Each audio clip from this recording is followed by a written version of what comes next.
Okay, awesome. Welcome to our January Pedestrian and Transit Advisory Committee meeting.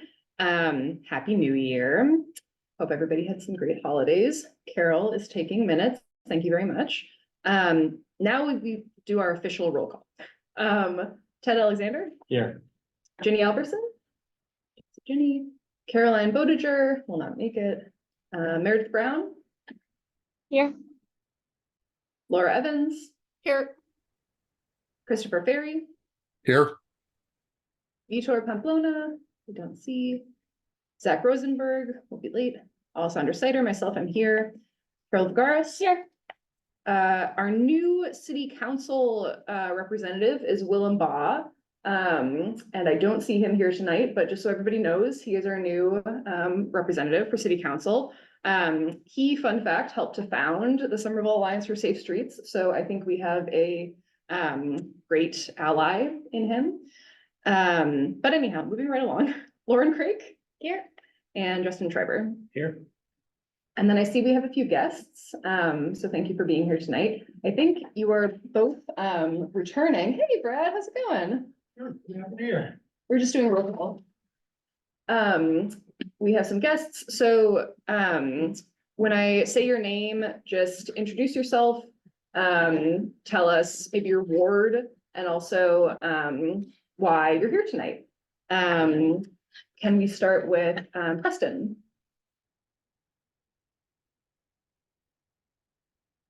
Is he able to unmute? Yes. You should be able to unmute now. Good evening.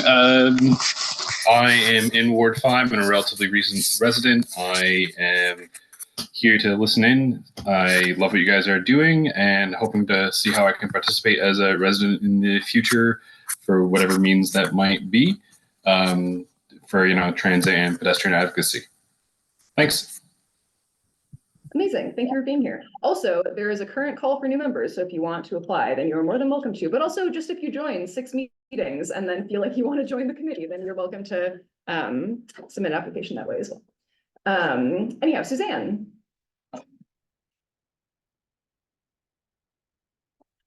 Hi, Suzanne Wilkinson, resident of Ward 6, member of SAS and the Route 16 Traffic Calming Coalition, Big Vision Zero advocate, and I find a lot of things that you're doing overlap with what we're doing. So it's always a pleasure to listen in. Thank you.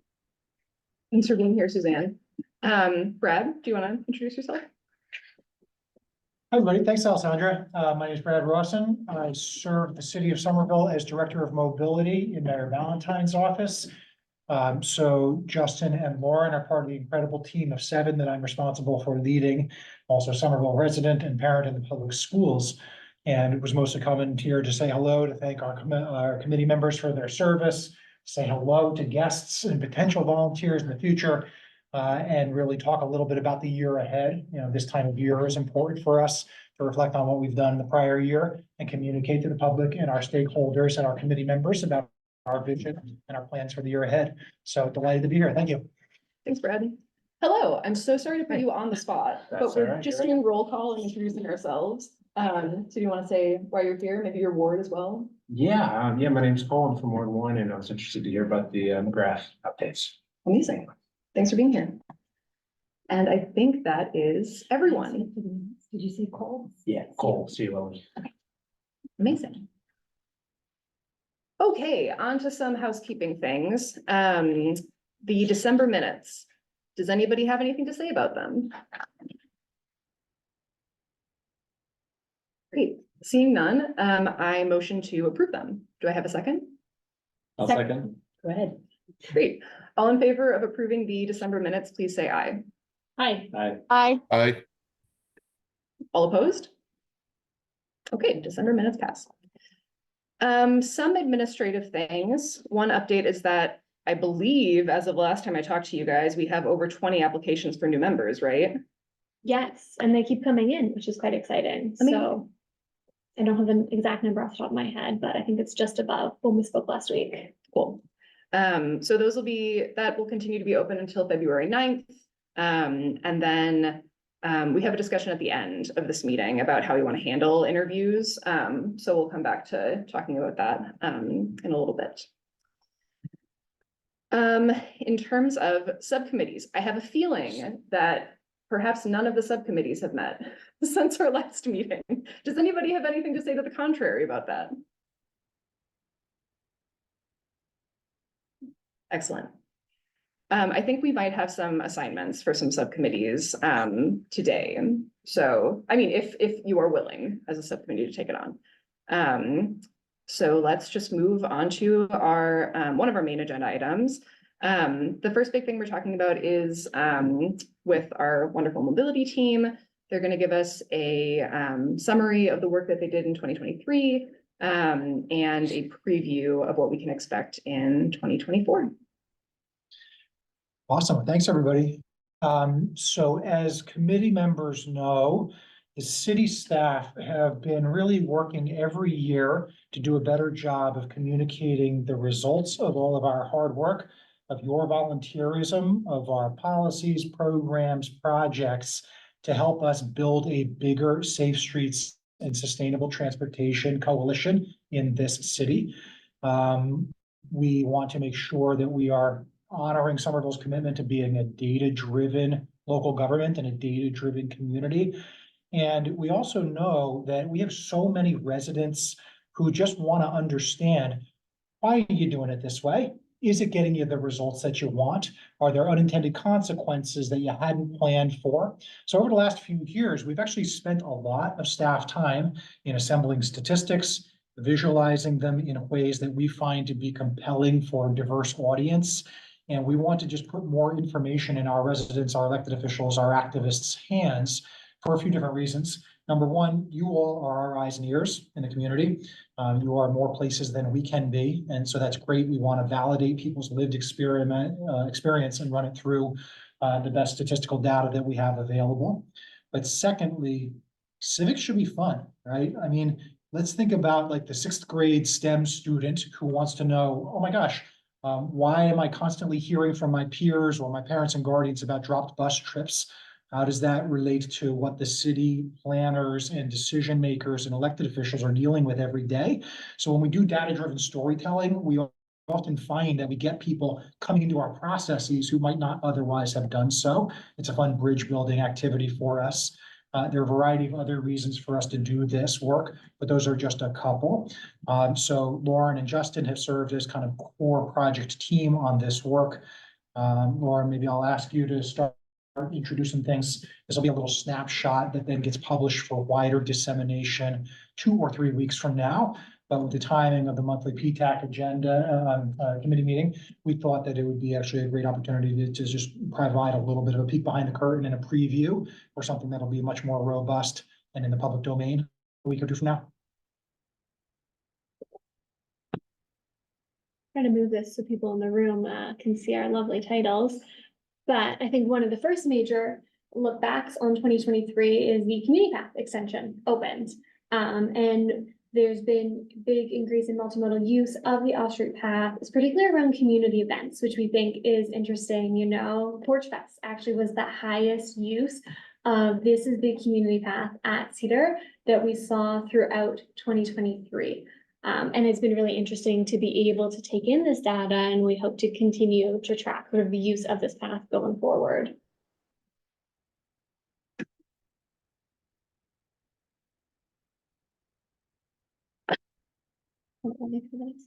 There we go. One of the other pieces that we're always tracking is what are the crash reports in the city. So in 2023, we're right now showing both severe injury crashes as well as fatal crashes. And 2023 was the first year since 2018 where we experienced no fatal crashes. We did still experience 7 or 11 severe injury crashes, but that's down from, you know, a decade back, 2013, 54%. So we continue to be making our streets safer and reducing the injuries that you see on our streets. Do we have a breakdown of those crashes by mode? We do, yeah. So in the KPI deck, which we're hoping to release next week or the following week, you'll also see a breakdown by cyclists, pedestrians. We also looked at crash incidence rate. And so as you know, we maybe saw higher bike and ped counts in the PM hours, how did bike and ped crash rates change for that time? And so far what the analysis is finding is that the crash incidence has decreased. So we're seeing more safer trips being taken in our city, which we think is a pretty promising result. And we do also break out by geography. So we try to see like where in our city are we seeing higher crashes. And so this is the high crash network, which we're moving to update now on an annual basis. And so we had first done this for the Vision Zero report that had come out. We did an update last year and continue to do an update this year. And so it's an average of the crashes over the past 5 years in the city. So it's 2018 to 2022 to be have all the crash reports from the previous year closed out. So we have the most complete picture of what's been happening. In red, you'll see highlighted on the lines. These are our high crash corridors. So these are streets that experience more than 90 crashes per mile. And then we also break out based on the total number of crashes. So you can see things like McGrath really pop out, is seeing a lot of the crashes on a corridor type street, whereas the purple circles represent intersections in the city. Anything that's shown on this map experienced more than 10 crashes in this 5-year period. And then the larger circles, like you see here by the big state highways, that is over 100 crashes, whereas some of the city intersections, these are 10 crashes in this time period. We've also shown where all the fatal crashes have occurred during this 5-year time span.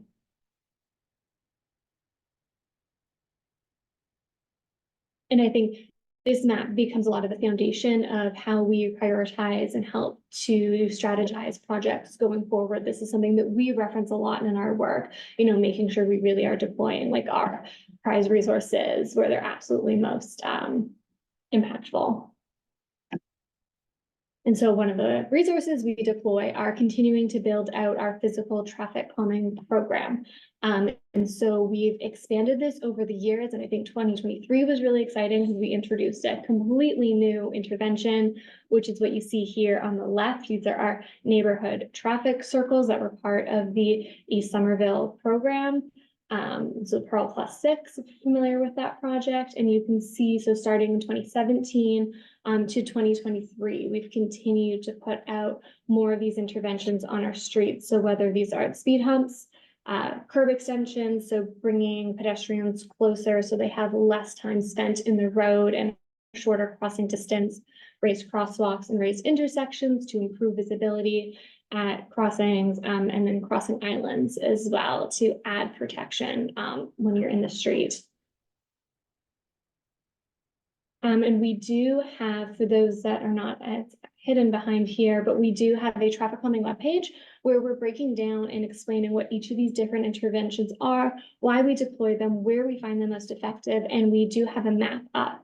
There's an interactive map, so you can zoom into your neighborhood, you can see where these have been deployed in the past, and we've also started to update where we're planning to deploy in the future. So for projects that we have plans finalized for, we can say as part of Spring Hill, the curb extensions that are going to be coming the next year, you can actually see that live on our website now. Another big project of note in 2023 is we were able to extend our transit priority lanes by about 0.3 miles. This is extending Broadway almost all the way down, to improve reliability for over 4,000 riders. And so here's a photo of that freshly painted bus lane when we were out there. And this is something else we're really hoping to prioritize for the year forward, working with the MBTA to get some data on, what's the impact of our bus lanes and be able to report out a bit more on these transit priority projects. Anything to add on 2023 review? So thanks, Lawrence. Just tip of the iceberg stuff. So you get a sense, Alessandra, of the table of contents. That's a process improvement for us this year, because in these data-rich presentations, sometimes people can get lost, right? You can look back at our 2020 version, our 2023 version, et cetera. And so hopefully this is more user-friendly and continues to meet people where they are at. So, for example, you asked about crash specifics. Under the crashes heading, there could be 10 different slides here, 10 different ways to show trends over time, geographic concentrations. When we think about the transit indicators, bus versus heavy rail, so on and so forth. So hopefully committee members and our allies will find this to be helpful to hold us accountable as your staff, but also to hold our elected officials accountable. We're in this for the long haul, and reporting on our progress allows us to address concerns in the community. We know that a certain percentage of our residents disagree with our safe streets agenda, disagree with our transit priority agenda. And we can respect the fact that that's okay. But by illuminating the performance data, hopefully we help address some of those concerns in a constructive rather than destructive manner. So more to follow, and happy to answer any questions that you all may have here.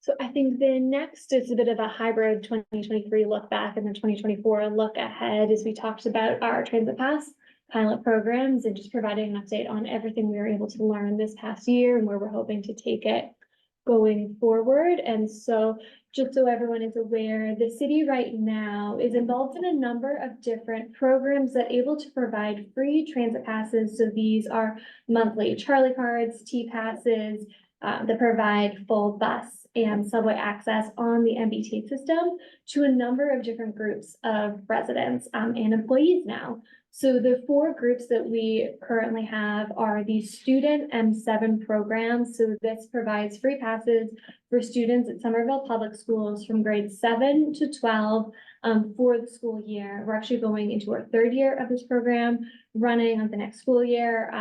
The students in grade 6 that are over 12 years old can also get an S card, which provides discounted transit service. So really trying to make transit more accessible to our youth. And then similarly, in partnership with the public schools, we have a new program that started last December 2022, called the Parents and Guardians Pilot Program. And this is part of our ARPA funded pilot programs that really aim at providing more transit access and accessibility to low-income residents in our city. And so you see at the bottom, we have 3 programs that in 2023 were funded by ARPA, and then 2 programs that do fall under this wider low-income pilot umbrella. And so this is for any parent and guardian of any SBS student of any age, based on need, and it's going to run until the end of this school year. So we'll have from December 2022 through June 2024. We also have a program in partnership with Community Action Agency of Somerville, otherwise known as CAS, that provides these free transit passes for low-income residents.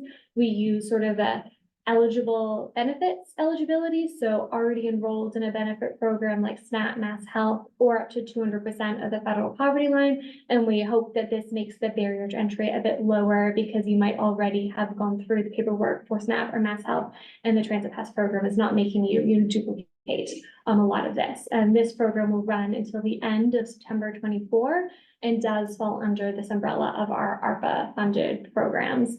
And then lastly, this is the newest program that we started. It started in January of 2023, is a workforce pilot program. And so the spring version of it from January to June started as another ARPA funded pilot to test a workforce transportation demand management measures to see, how can we get more people off cars and onto transit and really help free up, where we have highest congestion and parking demand, but also just provide people more options for getting around the city and expand the choice of transit. And this provided free transit passes for SBS staff. At the end of that pilot, we did an evaluation and found that it was very successful in giving people the option of using transit and actually having people divert their commute choice in particular to transit.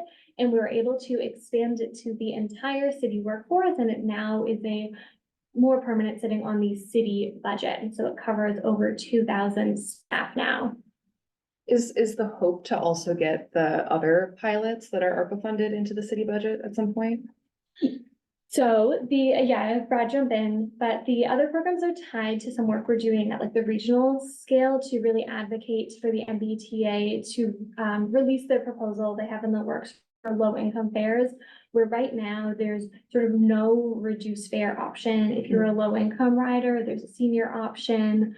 But if you're between the age of 26 and 64, the choice is nothing or $90 a month.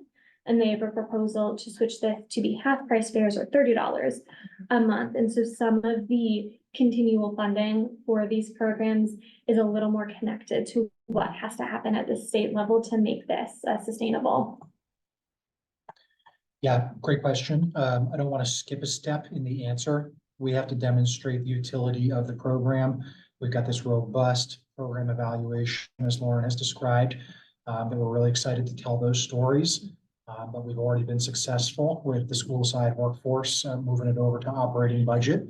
And we know that we've got great initial participation, user feedback from our low income priority programs. And so we certainly expect to be developing alternatives. Operating budget on the city or school side will be an obvious candidate, but it might not be the only funding source we're exploring.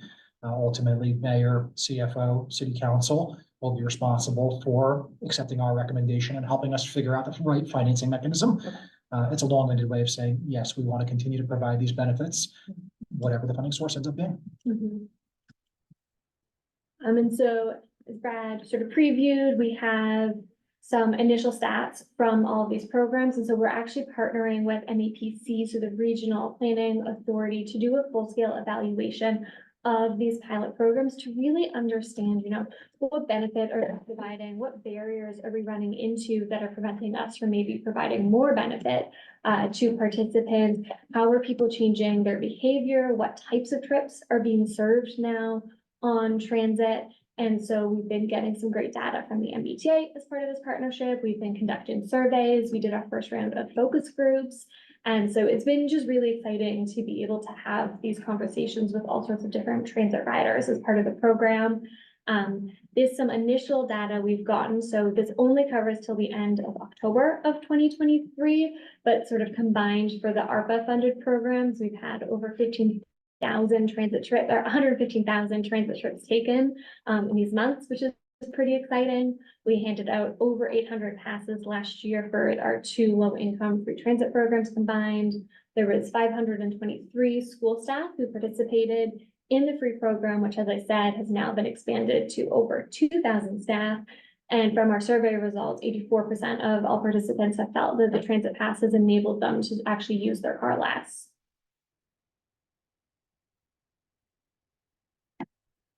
And as sort of I hinted, the really next steps for both of these is connected to some wider policy work. So starting first with the workforce strategy, from their evaluation we did last spring, we did find that the pilot was successful and we were able to join the MBTA's workforce pay-per-use pilot. So this is a new fare program that the MBTA has been rolling out, and actually some of the first participants, like the Assembly Retail, were also from Somerville. So it's been exciting that Somerville's had quite representation in this program.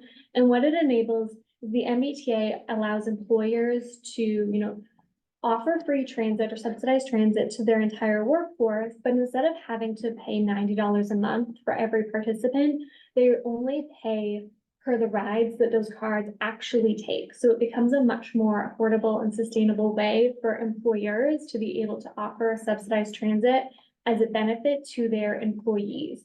And so this is how we were able to transition it to the city budget. It was just a much more cost-effective model compared to the monthly transit passes, where you do need to see a certain usage in order to make the math work. And so we are now partnering part of this 2-year wide pilot with the MBTA, and similarly working with our Somerset team internally, as well as the MBTA and their OPMI team on an evaluation strategy to really help shape the future of the MBTA's workforce fare strategy, which I think for us is really exciting because it's part of our overall transportation demand management strategy, the summer vision goal to get to 75% non-car mode share, in particular for those commute trips.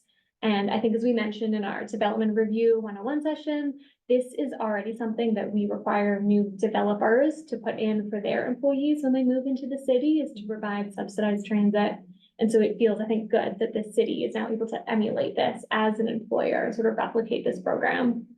And sort of just a fun piece, but the entire evaluation is online under Somerville Transit Benefits.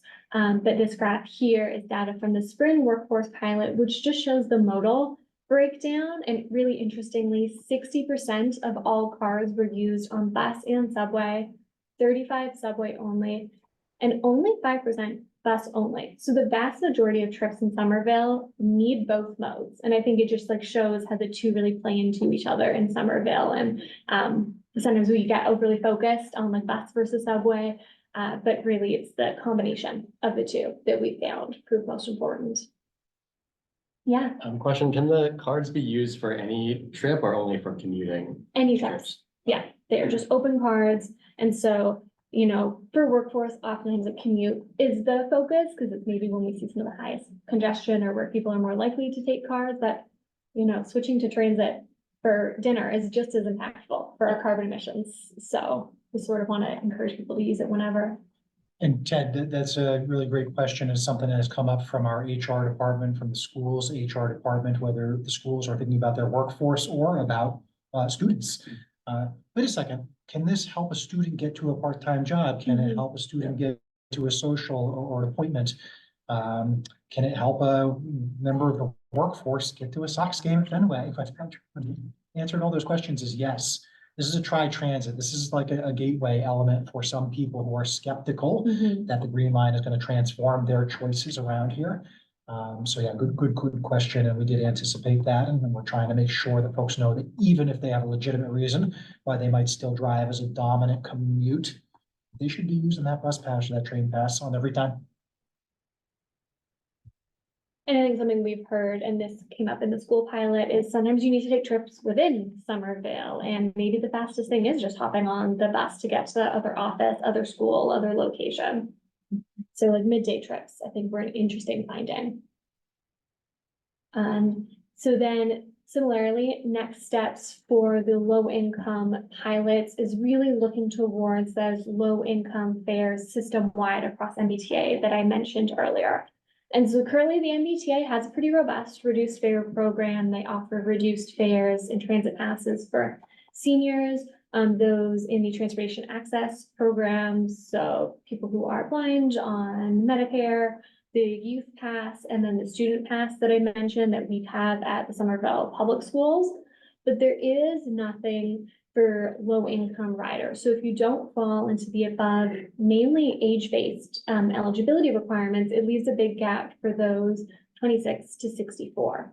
And so there's a proposal that the MBTA has shared a couple of times now to introduce a new program that would offer a sort of like permanent means tested low income fare that you could either do pay per ride as a 50% discount or pay by month as a 33% discounts would be $30 a month, not that $90 a month. And so last year in the state budget, there's 5 million put in and approved to explore the means tested fare program. And so it's currently at the stage of exploration where it still needs to go through board approval to be finalized. But as you can see, this is a slide from a prior MBTA board meeting where the fare policy team was updating on their plan, and it does follow a very similar model. And in many ways, like we collaborated quite closely in working particularly on our partnership with CAS in terms of how the MBTA program might work in the future and really trying to be a use case and show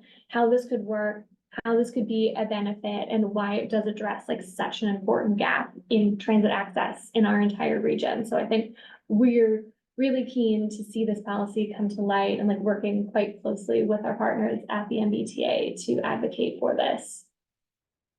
I'll pause, Brad. I don't know if you want to jump in as well. We've talked a lot about this.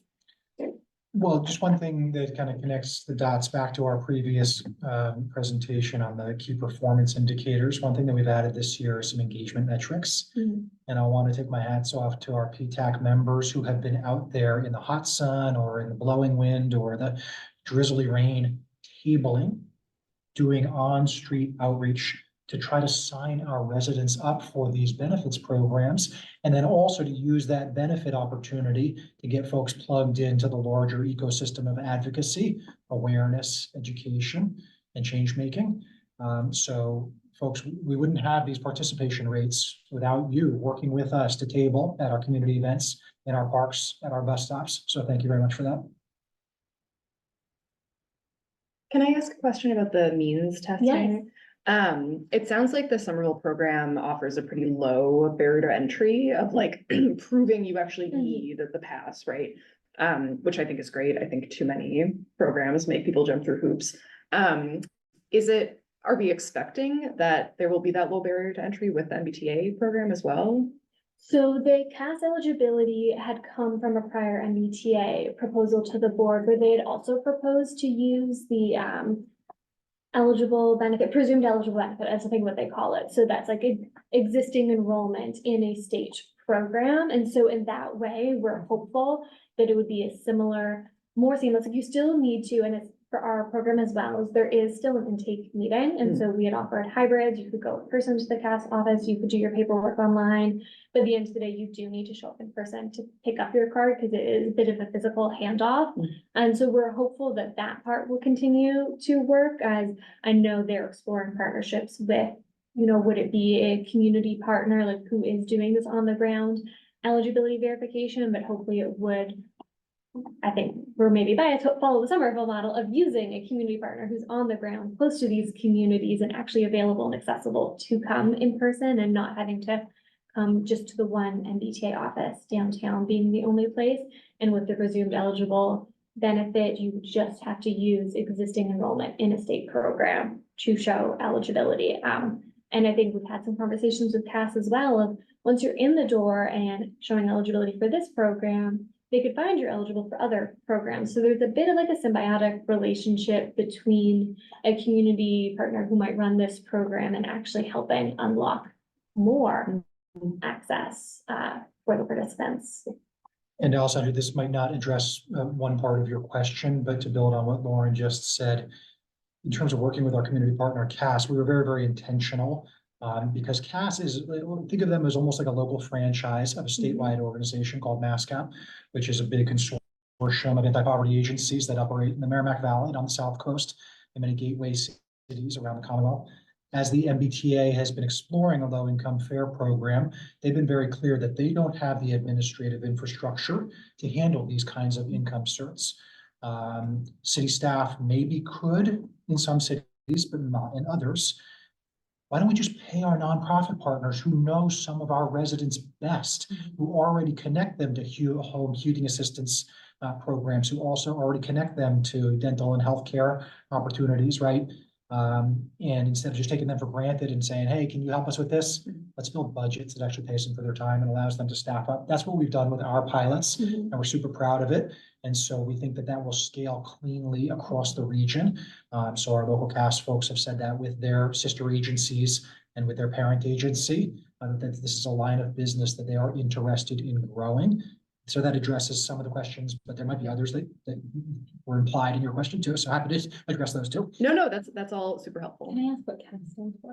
Community Action Agency of Somerville. So tenant organizing, anti-displacement work, workforce development, youth empowerment, access to services. They do Head Start, childhood education, just a variety of social and anti-poverty services. Yeah, and we partnered specifically with the housing advocacy program. And so they started as mainly a housing advocacy, but have sort of expanded into just helping connect residents with all the other different benefit programs out there to hopefully reduce the budget pressures that housing makes up a big bulk of. But we see a lot of transit and housing are pretty connected. So they help unlock hopefully more affordable housing options if you have better transportation access. And then this is just a bit of a look ahead. So where we were in 2023, where we're going in 2024 for our parents and guardians and CAS pilot program.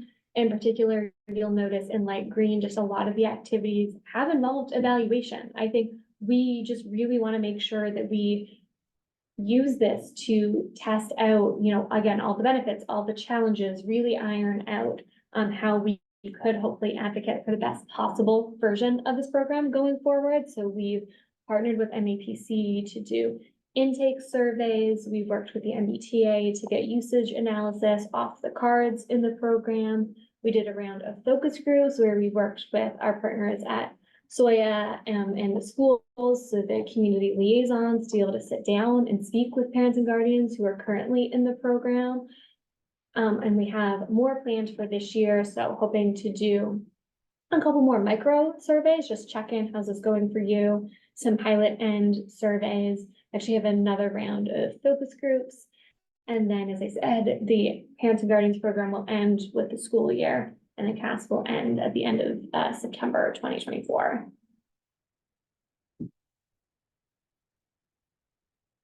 Okay, and that's during the PASS program, so I'll also pause there if there's more questions that didn't come up as we were going through the slides.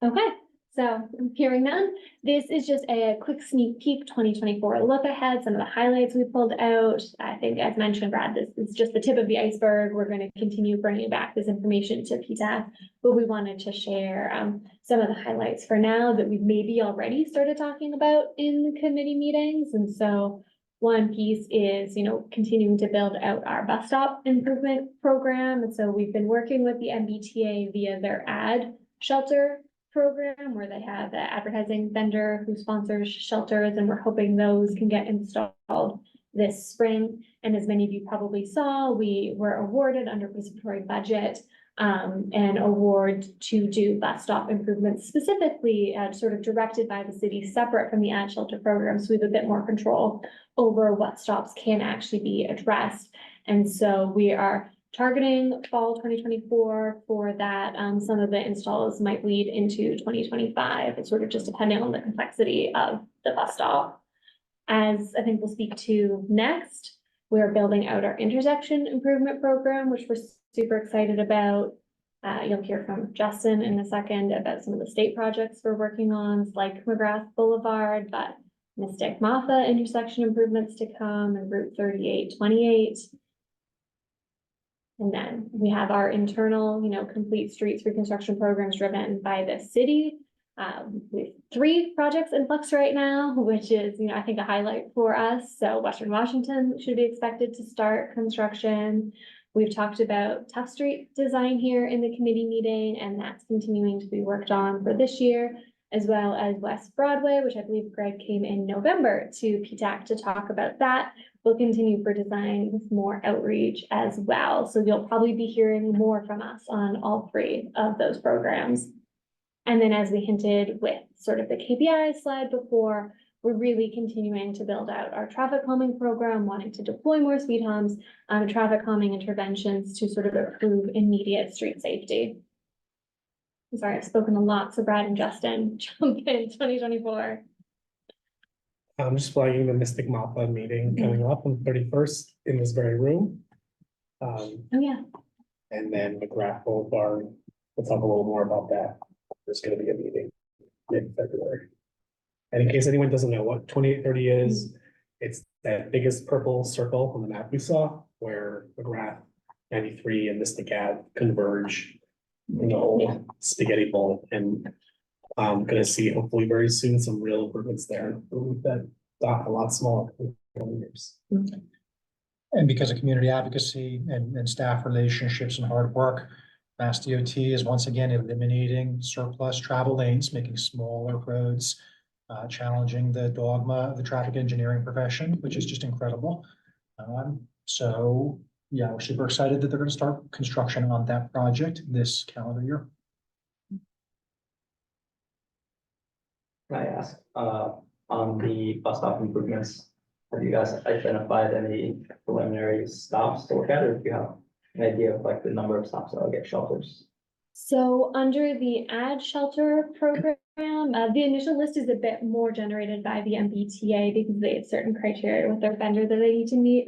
And I think it's at least 4 that'll be installed this spring, which will be super exciting. And it's a combination of some of the full scale shelters. We also get nice narrow solar shelters, which I think in Somerville we're really excited about because a lot of our sidewalks are too narrow for the big shelters. So the fact that we have a product that we can deploy at much more places in one of the locations that we're looking at for the ad shelter is, along the East Broadway bus lane extensions. We think that'll pair really nicely. You've got the new bus lane and now you'll have a nice shelter with weatherproofing to wait at. So that, I think I said, 4. And we're hoping to get another 4 as part of the participatory budgeting program as well.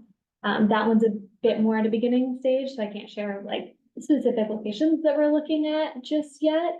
But we're using just some of the data we have to do a prioritization based on things like ridership and land use, the future bus network redesign, so how well it could serve future transit priority in the city, and then hoping to come up with a short list and tackle 4 stops on it.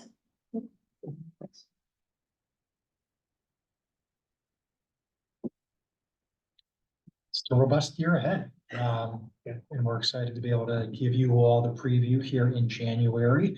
We'll finalize our work plan. We will publish for the public. We have a new city council that's just been seated.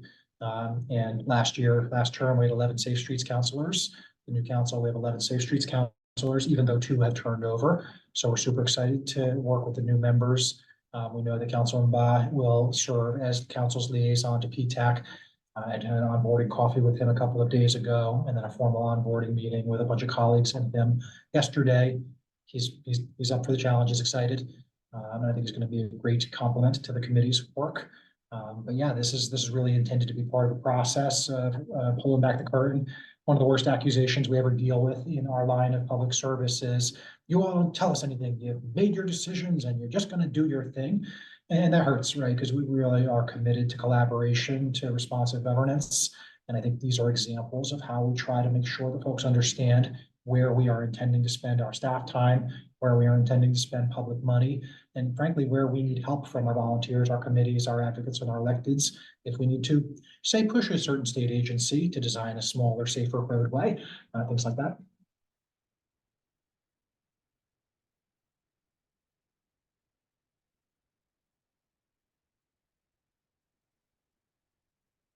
Hi, and I think as we hinted at, one of the programs that we are really excited about for 2024 is our intersection program. So this is really like expanding the focus of some of our reconstruction projects to look at intersections, and in particular, a lot of pedestrian specific improvements that can be made at intersections across the city. And so taking, what we've learned from the existing corridor program to be able to tackle more safety concerns across the city. And so it's a iterative process. It's still pretty new. We're continuing to learn about like how this process is going to work, but for the 2024 through 2025 timing, we've just made live our website under intersections improvements to sort of the 6 we're currently looking at. And so I think if we have time, we were hoping to do an initial scan through today, because we are looking for PTAC committee feedback by February 1st. I think it would be great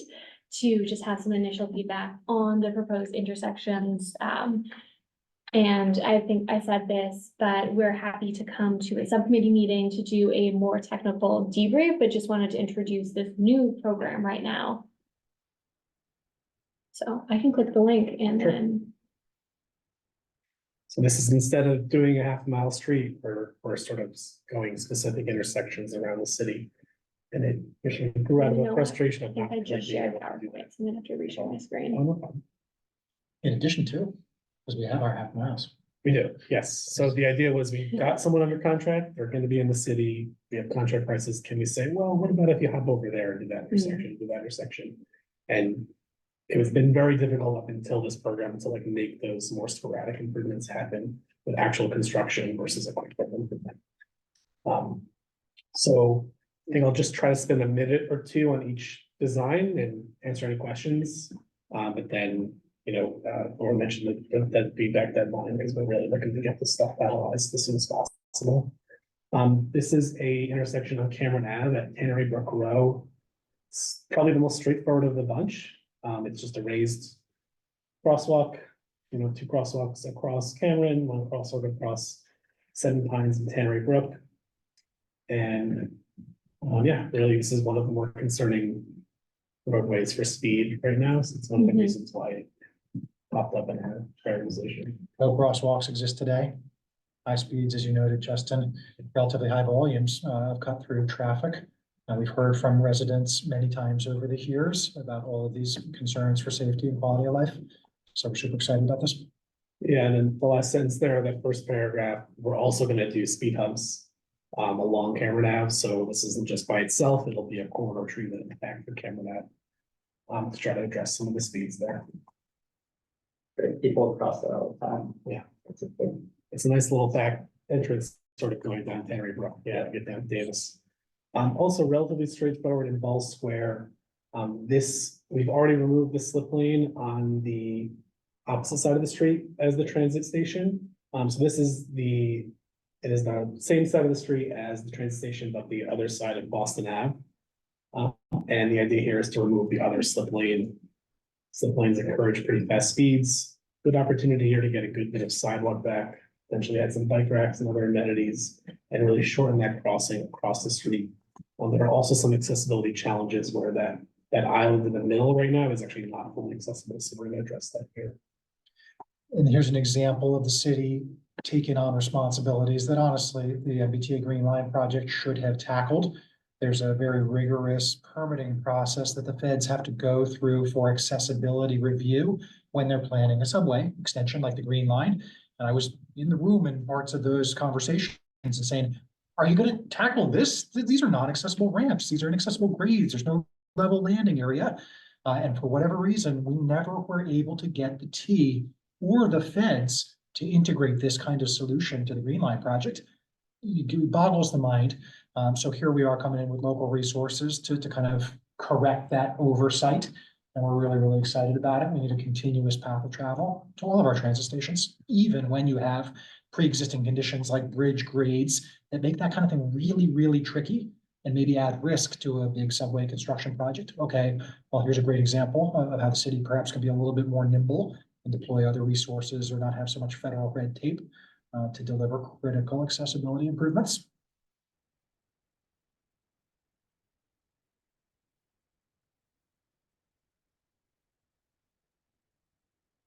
And I guess one thing to note is the first two we talked about we anticipate construction to take place in 2024. Whereas I think these preceding ones might be more in a 2025 time span. Yeah. Yes, remember, these are embedded, as Justin said, with our streets contracts, which are 2-year performance periods for the general contractors. So that's how the Pearl Street plus 6 intersections project was built. And, contractor built the crossing islands at Temple Street and Heath and Sewell in 2022 as part of that 2-year contract. But then they did the raised intersection at Cross Street and Gilman Street, for example, in 2023 and finished the Pearl Street corridor in 2023. So the first couple we talked about are probably the easy ones and done in this calendar year. And now we'll talk about the ones that'll be more of a 25 delivery. Yeah, this one's a little more complex. It's Washington Street at Miriam Street, and that's Washington Terrace on the top side of the image there. This is a project that is probably one of the more requested crosswalk locations we have. If you're familiar with the area, there's a crosswalk sort of in the front of New Kitchen across Washington. There's no crosswalk until you go all the way down and the road bends into Somerville Ave. So the request for crosswalk here date back quite a number of years, and we have an opportunity to build some curb extensions, raise the entire intersection. It's an opposite intersection, so we're going to raise the whole area, and then put the bike lane there, at sidewalk level. We are also going to take the opportunity to actually consolidate the bus stop in this location. It's quite close to bus stops both upstream and downstream. This is going to be on the bus network redesign. High frequency network, we really want to make sure these stops aren't too close together. So, most likely that bus stop there that's on that extremely narrow and uncomfortable sidewalk goes away. And then because it's just so close, we are also going to raise the New Kitchen crosswalk. It makes a lot of sense. We've got a lot of complaints in that area. We need folks to be able to get the pedestrians there. So there's some efficiencies because we're there, and at the same time, we can update the striping. That's actually was our first, I believe, the first protected bike lane in the city. Sure. So an opportunity to update that design as well.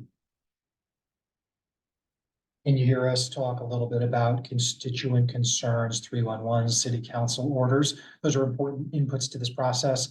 But if we scroll back to our high crash network, you would see a street like Washington between McGrath and Union as part of that statistically valid high crash network. So we're not just doing the responsive, putting out fires here. We're actually taking people's lived experience and advocacy and blending it with the data that we track. This is another one that's a little more complex. Someone will add at Central Street. We are planning to build 2 floating bus stops, so bringing the bike lane behind the bus stop, bringing the bike lanes up the sidewalk level where the bus stop is, and then also a raised crosswalk across Somerville Ave at Central Street. Also a location where we've got a number of concerns about pedestrian safety. If anyone's crossed here, it's fairly uncomfortable to cross, it's uncontrolled. So it's so close to that signalized intersection that folks often miss it. So we're hoping to have a physical reminder that it's there. Bike lanes come up the sidewalk level. We're also in the orange there, just on Somerville Ave near Central. That is a refuge island to try and slow some of those turns. And you can see the actual corner has been tightened up as well. It's another place where folks often come off of Park and are heading to Central and turn that corner a little bit too tight, a little bit tighter than we'd like. So there's a lot of turbulence going on at this intersection. Clearly there's more to do on Somerville Ave in the future, but we took this out as a piece we can do on this program. And Somerville Ave is on the MBT's transit priority plan as a future corridor that's quite important for bus network redesign. So we're excited about the floating bus stops. Is that another bus stop consolidation? 'Cause I know those 2 stops are super close together. There is these are 2 that exist today. I can't quite recall if we might be consolidating one upstream, or we're sort of moving it further from the intersection where it gets stuck in traffic. Lots of debating discussion over moving it near side versus far side, that there is one bus that turns right on Park. So if we push it far side, which is usually a little bit better for transit operations, we would lose the benefit for that bus. So we've instead pulled it further enough away from the signal that we can still provide that transit priority. And for anyone not familiar, the floating bus stop just means the bus stops in the travel lane. It's much more efficient. People get on, people get off, the bus gets instead. And then you can see the actual crosswalk now is quite narrow because those curb extensions really is a very tight cross section, which should really improve what we pay.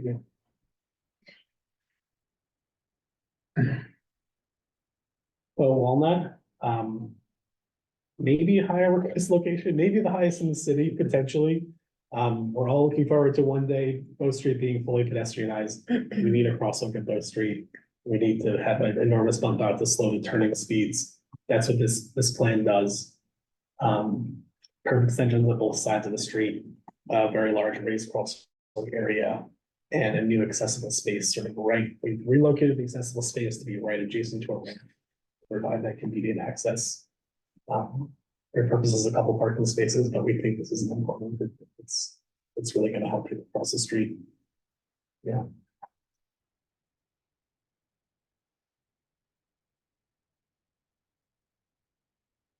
Public information is live. We will be seeking feedback, but no, this is a little bit more of an inform campaign rather than a consult campaign for spot safety treatments. We want to get the word out. We want to get feedback from core stakeholders like our standing committees, but this is a little bit different than the Pearl Street, the Tough Street, the West Broadway type of design iteration consultation. It's a little different than those projects in terms of curb use changes. Although there will be drama ahead. Let's be honest about this. Any parking space is contested in cities like Somerville.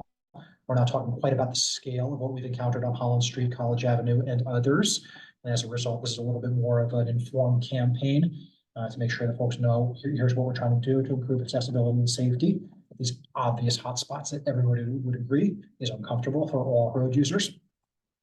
2 questions. Oh, sorry, go ahead. Just given the 2-1 deadline, the committee will meet again, so it can be informal feedback from the subcommittee. It can also just be individuals say, what about this, what about that, can you fix this? Perfectly cool. Okay, maybe 3 questions. 2 questions and a comment. One, is the plan or is the hope to continue this program beyond 2024? So like this is just beginning. Mhm. Yeah, so the first iteration was the Pearl +6, as we call it. Okay. Where it was like intersections very close to Pearl. And then we expanded the scope a little bit because we found that we can do that safely with the contractor. So the idea is that each streets package is gonna have a piece of intersection packages as well. So there's, one per year, hopefully. It is hard to overstate the level of creativity that our staff in mobility, that Brian's staff in engineering, Suzanne's staff in parking all bring to the table as we think about iterating these programs. Every year, we look back and we say, oh my gosh, if only we had this ability to have this item in this contract, if only we had a little bit more time, if only we had a little bit more money, how can we continue to deliver more safe streets and accessibility improvements citywide? Alessandra, I see a future where we have a standalone contract where this is actually decoupled from those half-mile corridor, sidewalk reconstruction, street repaving, protected bike facility installation projects. One puzzle that we'll try to solve in the next year or two is how to integrate very expensive and complex signal upgrades into an intersection project like this. Right now, we don't really have a contractual mechanism to roll that kind of stuff in. So yeah, it's a constant quest to optimize and to expand these types of programs. I'm excited to imagine where we're at 5 years from now. Cool, that's awesome. And then I'm curious, just because I cross it every day and I think it's the worst intersection. But the intersection at Somerville and Beacon, where cars continually take the right turn on the pedestrian signal and the Mossland, people have no idea what to do and there are bikes everywhere. I'm just curious if that's on your radar for looking at in the future. I know it's like not a sure thing, obviously. It's our plan. This year's activities will likely be in the design development and the community engagement space as opposed to quick build implementation. But yes, this is a pain point for us too. Amazing.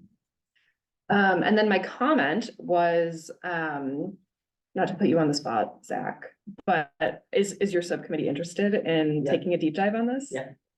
Cool. I can loop you into the email with Adam because he sent me the link to the info. Perfect. Cool. Thanks. Yeah. Great. So, Thank you. Any other questions or comments from committee members before we jump to McGrath discussion? Or from guests? I just said committee members as a shorthand. Okay, great. Let's talk about getting rid of this horrible highway. Here. I guess I think the intersection package is really cool because you can do it relatively quickly without a giant project, and it's an easy. It's nice to be able to point out a bunch of different locations and say, look, all these improvements that we've done. Yeah. It's good. Lauren, I popped a link in the chat because rather than talk to you more, we thought we'd take a brief break and let an award-winning video from 2013 use some of the sort of history of what McGrath is. But I can do actually that first slide maybe before we switch to the video. So McGrath Boulevard is a project that's going to redesign McGrath from Broadway in Somerville to 3rd Street in Cambridge. And really the meat of it is removing the bypass over Washington Street. So it's separate from the working basics that you can see going on McGrath right now. That's a resurfacing project. That's under construction. That's going to do a road line and that protected bike lanes. But this is the big capital project to fully reconstruct it and remove the overpass. It's federally funded through what's called the Boston Region MPO and their 5-year transportation improvement program. Maps out 5 years of funding for larger projects in the Boston region. Each year, MPO meets, Somerville has a seat on the MPO, and we decide, and the board decides how to spend approximately $100 million in federal funding for state and local projects. So the current version of that is the fiscal year 23 to 27 tip, and it has funding beginning in fiscal year 27. So that's construction funding, meaning construction starting as soon as September 2026. At right is a bit outdated now, conceptual rendering of the graph. And then actually that is I put it in the chat, might be a better link, but this goes to like the Grounding McGrath Facebook page. I have the YouTube.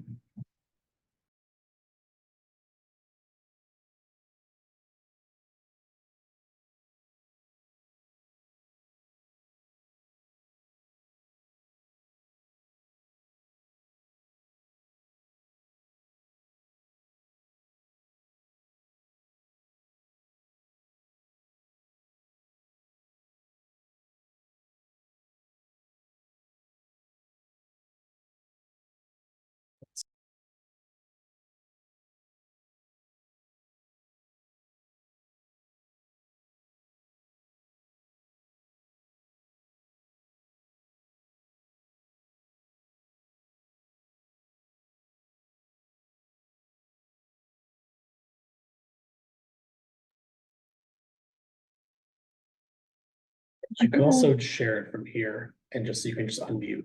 Could you put the link in the chat again, just so Yeah. that I can put it in the minutes? I just logged on to Zoom separate. I think Yeah. it's, Lauren, if you click share screen. No, I think it's just in the main share screen button. And then down at the bottom, share sound. Thank you. Okay. Those two Folks at home, names. let us know if you can't hear. Okay.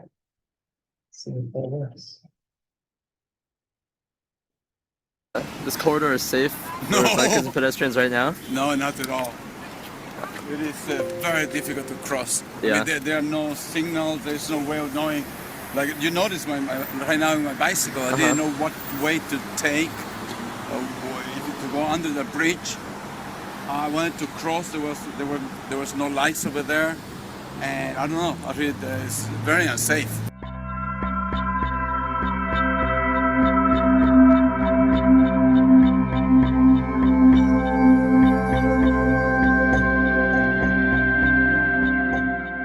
The McGrath Highway runs straight through the city of Somerville, cutting off a third of the city.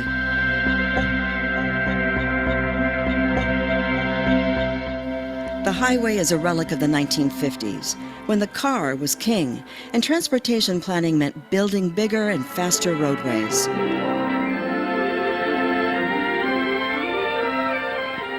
This is the American dream of freedom on wheels. An automotive age, traveling on time-saving superhighways. Neighborhoods were sacrificed to push the roadway through. The elevated sections created huge barriers that isolated hundreds of acres of homes and businesses from the rest of the city. It was the road that connected Boston with all the towns to the north. And it was developed long before cars or highways or any of those sorts of things. But it was never really made to be a highway.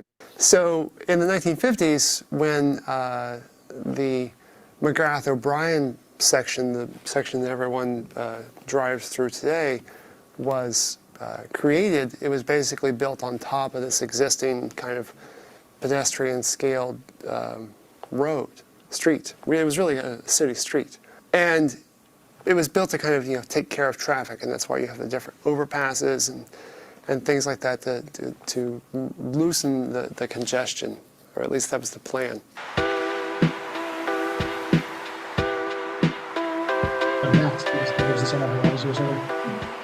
The elevated portion of the McGrath still stands. It's a barrier to walking, bicycling, and neighborhood development. Today, it's rusting and crumbling. So badly, in fact, that emergency repairs have begun. The Massachusetts Department of Transportation, or Mass DOT, is responsible for maintaining the McGrath. In 2010, they decided to spend tens of millions of dollars to rebuild it for the long haul. Public opposition was swift, vocal, and unanimous. Citizens, advocacy groups, and the mayor wanted the McGrath gone, not rebuilt. Livable Streets really stepped up their game and got together with the other advocates in the area just to try to start this conversation that says if we're going to spend this money, why can't we spend it to take the road down? So MassDOT held a public hearing. 200 people attended, and many spoke out. And I have to say, I consider myself a very multimodal person. I walk, I bike, I take transit, and I drive. And I have done all of those things in, around, on, over, under McGrath Highway. And no matter which way I'm getting around, it always sucks. There's no winning. It's just unsafe. I just don't think McGrath Highway, the overpass, works for anyone, not even drivers. And usually it's, cars against people. It's not the case here. I don't think even drivers enjoy this bridge. So let's put it out of its misery and take it down. And what was really exciting and important around the Remove McGrath campaign is we were giving out these handouts that said, come to the May 31st public meeting, stand up and take action. So we gave them this piece of information, and then we wanted to collect their story right then and right there. And we've collected over 1,000 of these postcards, most people from living in the city of Somerville, and we have used them at the May 31st public meeting. And the May 31st public meeting would not have had over 200 people standing up and asking for McGrath to be removed if it weren't for our street ambassadors being out in the community and talking with the residents. Livable Streets Alliance and other advocates joined with Somerville City Hall to negotiate a plan that would make critical repairs without rebuilding the entire permanent structure. By late 2012, MassDOT approved a short-term modernization package. The bridge would be shored up, crosswalks and bike lanes would be added, and traffic patterns would be adjusted. It was a great start, but Livable Streets kept pushing for a master plan to remove the overpass completely. In the spring of 2013, their plan paid off. MassDOT announced a plan to ground the McGrath and replace it with tree-lined city streets, bike lanes, and sidewalks. Livable Streets continues to work with MassDOT and community groups to refine the design. The goal is to take the focus off car traffic and make the new road more neighborhood friendly. So thanks for indulging us, everybody. Part of the reason that we wanted to actually use committee time to remind folks of that great work was that it's been a long haul to get here. And we have experienced turnover in our residents, our electeds, our activists, our staff. And yet the mission is the same as it was back in 2010, 2012, 2014. Make sure that the state highway agency behaves like a transportation agency rather than a highway agency. DOT is evolving over time, but it's like little pockets of evolution. And there's also pockets of the old school status quo. Sometimes it's malevolent, suburban bias. And sometimes it's just people who are overworked and have a mission to go take care of the thing, whatever the thing is, repaving, shoring up structures, replacing street lights, whatever the thing is. Vision is not always rewarded or allocated enough time in a state agency like DOT. And I will note for the record that when we talk to NACTO peers, everybody's like, well, I wish my state DOT was as progressive as yours. So credit to the folks at MassDOT who actually managed to articulate this compromise that the video references. But here we are, it's 10 years later, and we're doing another Band-Aid. We need to see more tangible progress towards design development, towards capital financing, and make sure that there's not another 3 or 5 year slide. So that's why we wanted to put this on the agenda for you all. I really think that the change agents within DOT need another injection of Somerville advocacy. We do it at the staff level, but we also need our electeds, our committees, and our regular residents to contribute their voices and remind folks that we're here and we still demand more. So there's a public meeting coming up. You'll see a variety of folks, some of whom are change agents, some of whom are a little bit more mechanical in their attitudes. They need to hear from us that we demand this freeway be torn down in a reasonable timeline. But then there's also some additional details that we want to start socializing with the committee and with our advocates and resident partners, because it's not enough to just tear it down and still have it be 6 lanes of fast driving in each direction. We need a livable street, a transit focused street. Yeah. Meeting going to be online only or? Yes, I believe it's virtual only. And just before we get to the next slide, just the last bit of that story, that video left off with like, the win was to study the grounding. And then the first time that grounding McGrath came out, it still had a 6-lane, but it was on the ground level.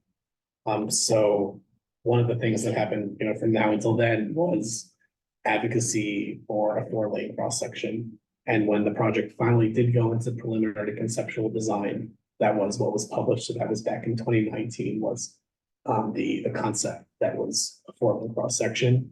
And then, you know, the road diet now, it is a Band-Aid, but we push hard to make sure we're actually moving in the direction of vision. So that's why adding protected bike lanes, reducing to a 4-lane cross section sort of prepares us for that eventuality, which is yeah, I don't mean to minimize how great the road diet, the temporary road diet is. In some ways, it's the prototype that allows the progressive folks in DOT to then say to their federal funders, it's okay, we've already tested, you know, shrinking this roadway capacity. So don't you dare throw motor vehicle level of service metrics back in our face and say, this is part of the national highway system and we need a road that will handle 60,000 cars a day. So this dress rehearsal has its value. It's going to make the streets safer in the short term while we mobilize the advanced design and the $100 million construction funding that's scheduled for, you know, start up later this decade. Yeah, so as Brad mentioned, the public hearing is coming up on February 13th.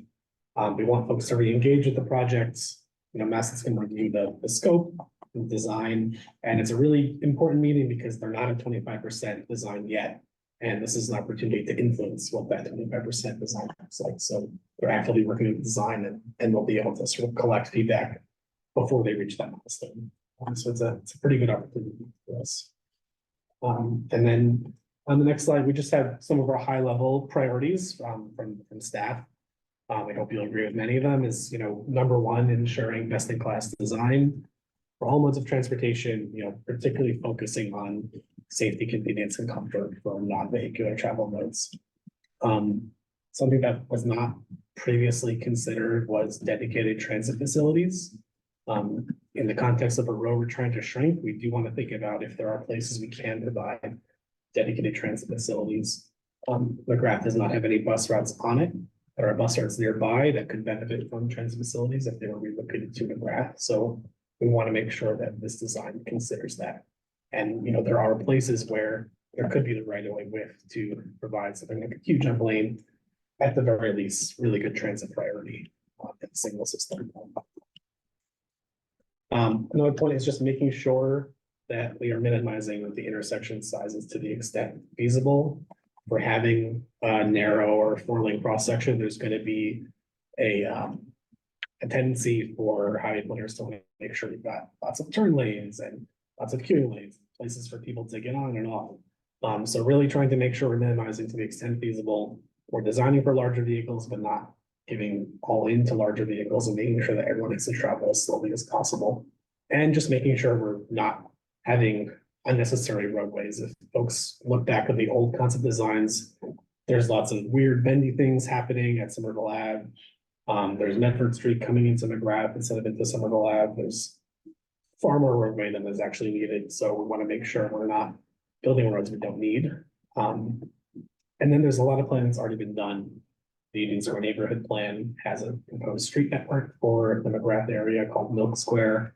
The brick bottom vision plan interfaces with McGrath. So we want to make sure we're taking those, you know, conceptual ideas and seeing how we can advance them through this design. And then finally, just coordinating with improvements we've done in Somerville Ave with the Poplar Street pump station and Poplar Street reconstruction that's going on in Brick Bottom, with developments that's have been permitted or we think will come to be permitted in the near future. So just making sure we're coordinating there. And I think that concludes our piece, and we're happy to answer any questions you guys have about McGrath.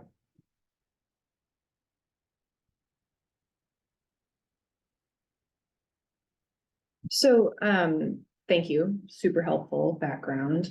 I am very excited to see a future without McGrath, especially, you know, just kind of honoring our history in the Boston area that, like, we fought a highway and we didn't get it built, which is amazing. And now we have Southwest Corridor Park and the Orange Line. And it's super exciting to me to finally have that like future ahead of us in Somerville, where we can fight a highway and not have it anymore. So I think the hope is that we can kind of discuss as a committee like our goals for McGrath, so that we can, as many of us as possible, attend the February 13th meeting and express our hopes for the project. So I'm just curious what everybody here is hoping to see. Whether it's like in complete alignment with the priorities that Justin outlined, or if there are other things that you're thinking about.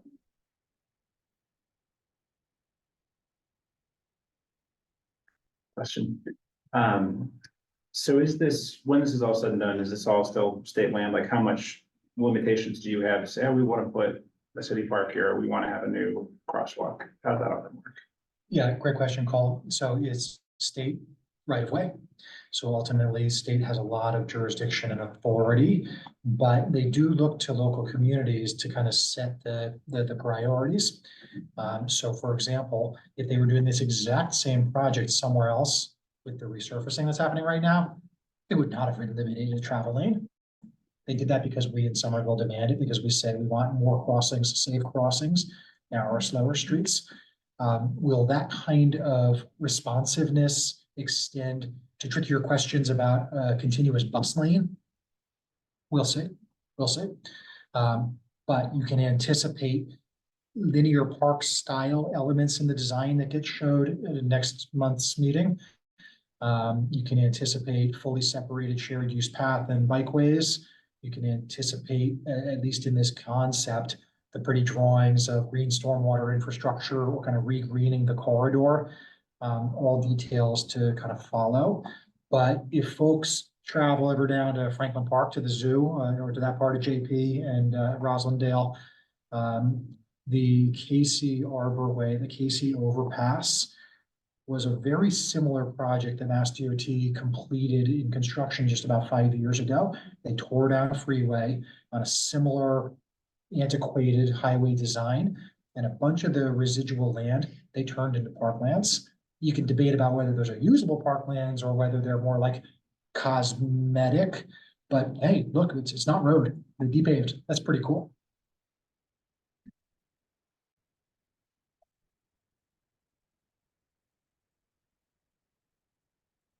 One other quick thought, I'm sure it'll probably be in the plan, but you know, any ways the city can help push connectivity. For example, I'm thinking Cross Street, granted, it's just where I live right now. If I want to go from Cross Street to Prospect Hill, it's not convenient, it doesn't really work. Granted, that crosswalk is a lot better now than it used to be.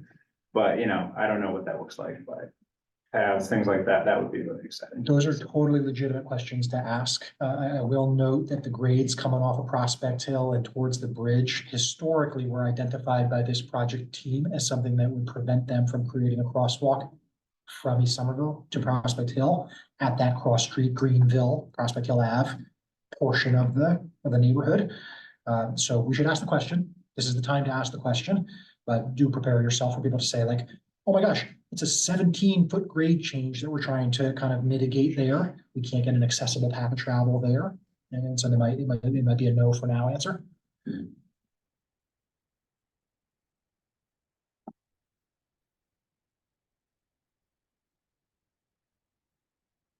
Wild cards in all of this, the bridges, right? There's a bunch of bridge work happening right now at the truss bridge, with the white truss, over the Green Line Community Path near Chester Avenue and Medford Highland. So that bridge is structurally in trouble. There's a lot of work happening right now on it. So we got to make sure that we understand whether that creates an impediment to the vision of the corridor. For example, if we want a continuous busway, the road actually gets narrower there. There are sections of the McGrath corridor that are outrageously wide, 150 feet wide, 200 feet wide, and there are a couple of pinch points like that bridge. So you might not be able to get a continuous busway. And we just need to acknowledge some of those realities.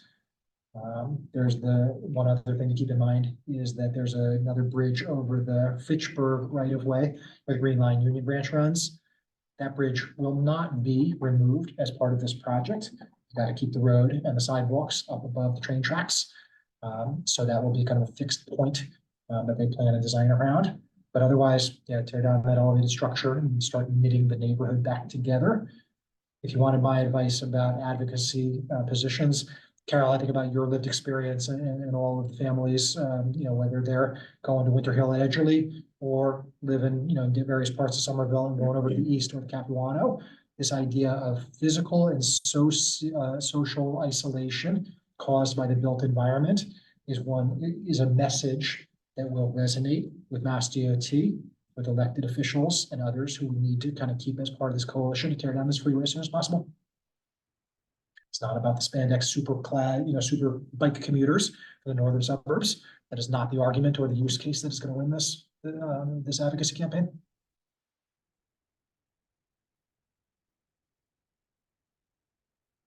I guess I'm curious about timing, seeing as, the project page on Mass DOT's website says we started in 2014. Now we're, 10 years later. So given that we're almost at 25% design, are we really expecting like a 2-year process of getting through to 100% design to start construction? Or, I mean, that doesn't seem realistic. No, it's a great question. I'm really worried about that. They haven't said that publicly, but they are not where I hoped they would be in terms of their design development, in terms of hitting that earliest construction start milestone. So the good news is there's a bunch of federal funding that is programmed and committed to in these long range plans. It will not evaporate. However, it could be deferred. This happens all the time. This has happened to the Rutherford Avenue mega project in Boston, Charlestown, in City Square, several times over the last decade, where design matures more slowly than anticipated.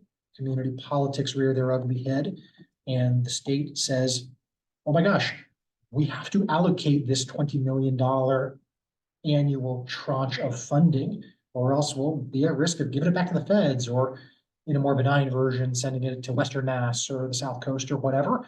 If we want it to stay in the Boston region, we're going to say to Boston, to the city of Boston in the Rutherford Avenue case, well, we're going to slide your construction funding back a year or two until you have your design and permitting house in order.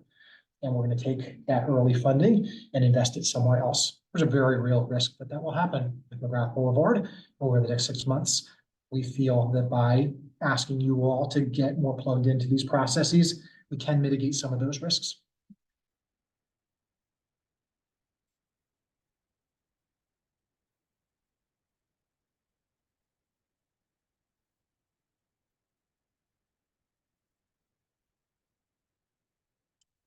Yes, I see Lynn.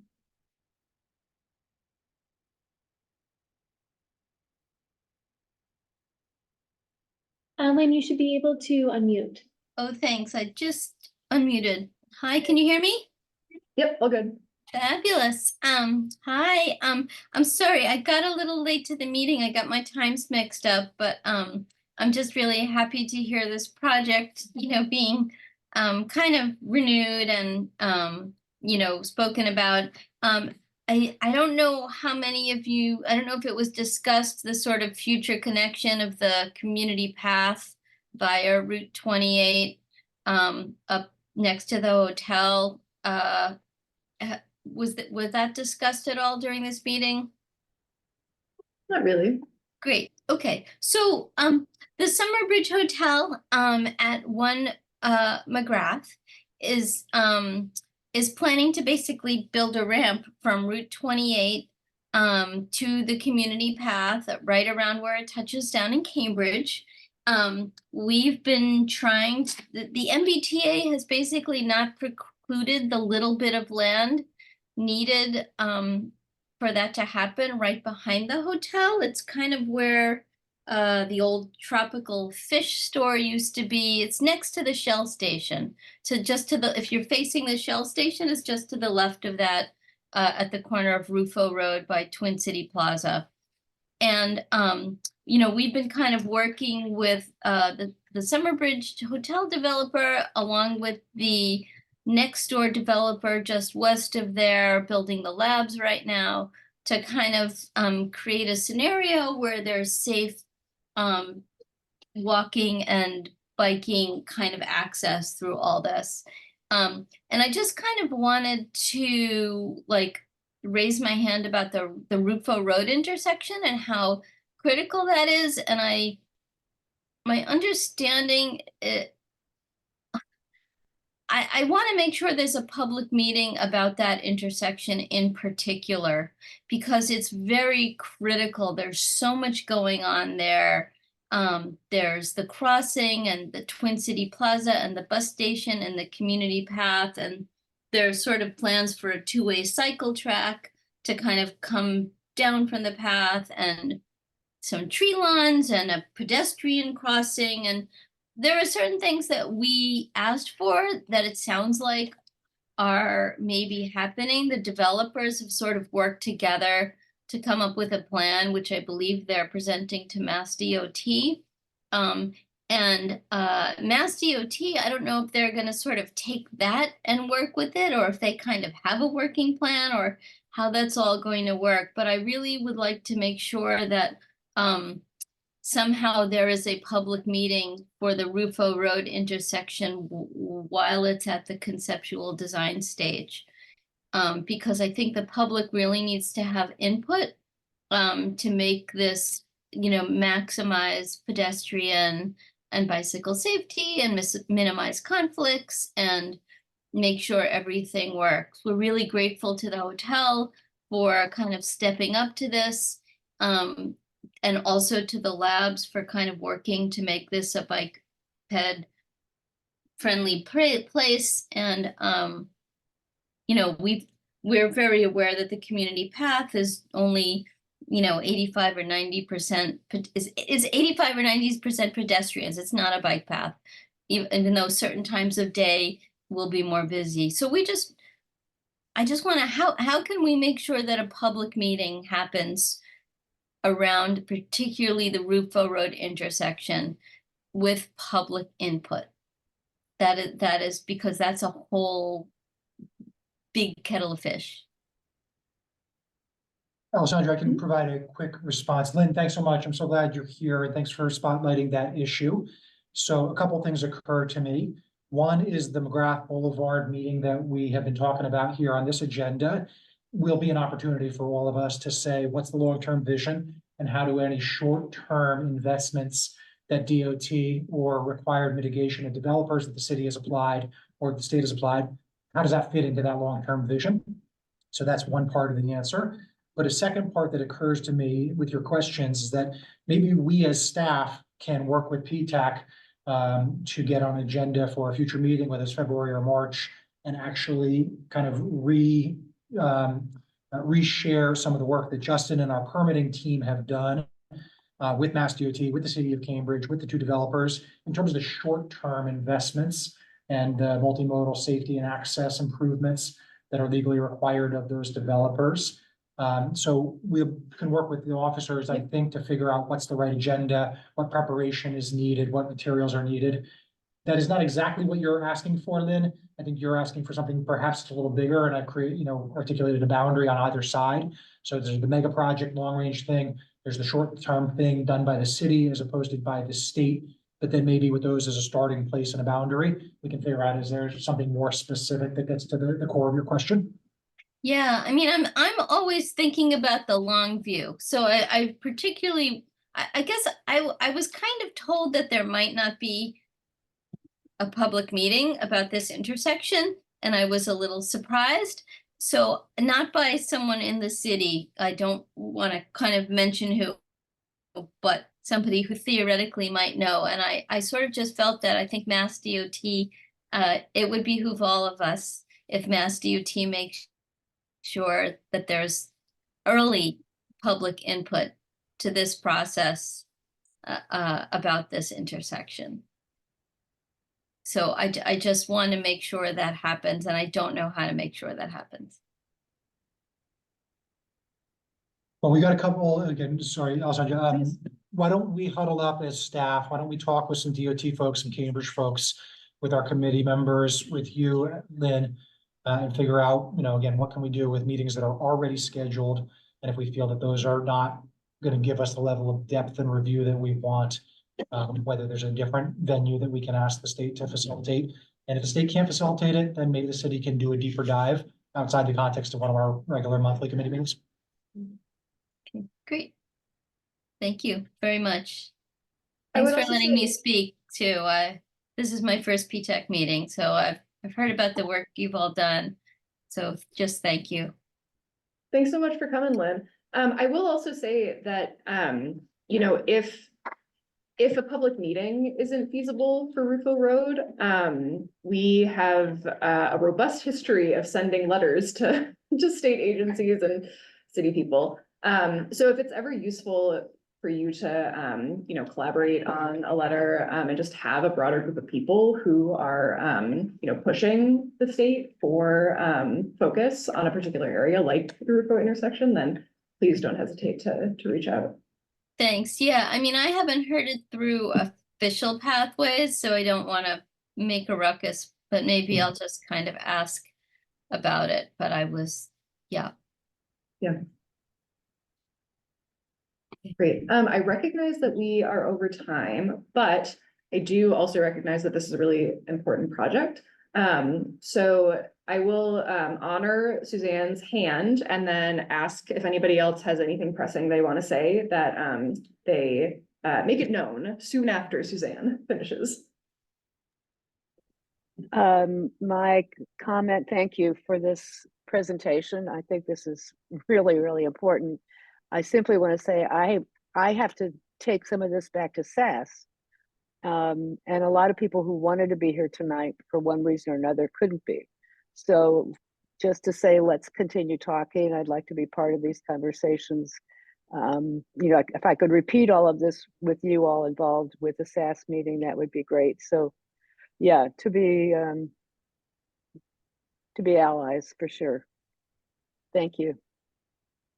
100%. Yeah. Thank you for your work, Suzanne. And we're always thrilled to, you know, help support SAS's work and be allies.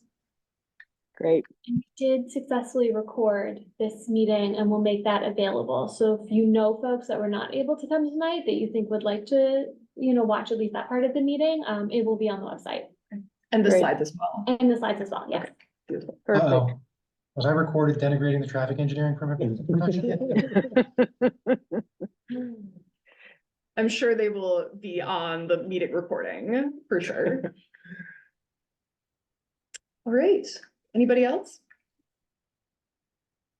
Great. Well, thank you all for being here tonight.